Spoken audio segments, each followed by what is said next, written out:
तुझ्याशी मी का खोटं बोलेन धैर्य? पण मग त्या इरावर एवढी का चिडली होतीस तू?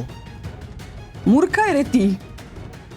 बघितलंस ना कशी वागते, म्हणून चिडले मी.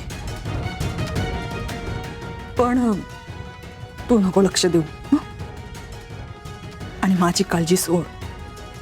मला काही झालेलं नाही आणि मी काही होऊही देणार नाही.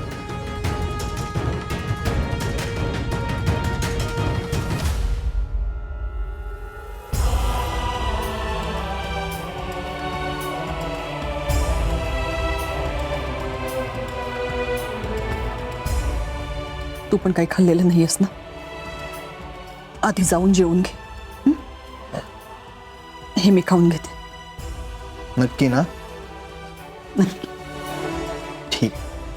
आणि काळजी करू नको, मी आहे. सगळं संपवायचं आहे हे.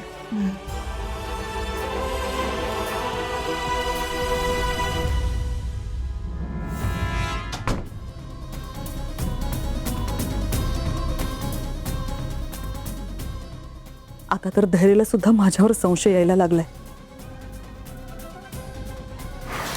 काय करू?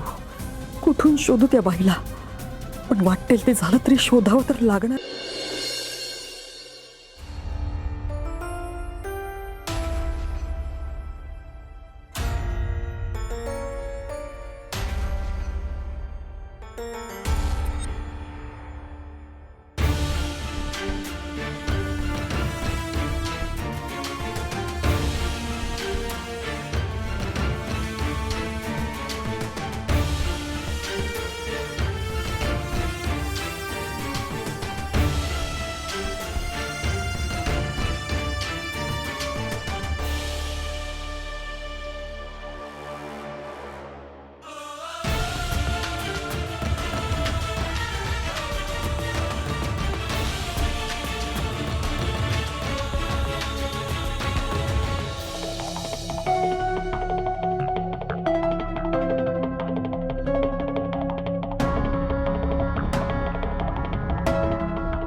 आईनं मगाशी सांगितलं की माझी काळजी करू नकोस.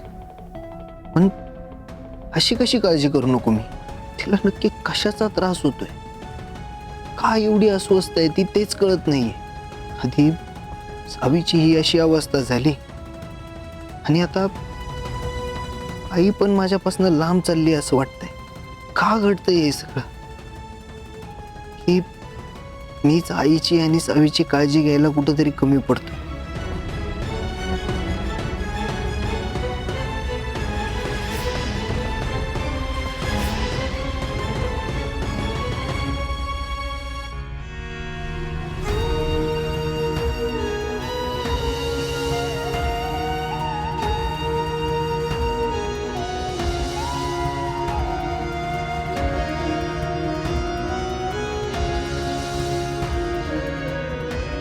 सावी, बाळा, झोपली नाहीस तू अजून?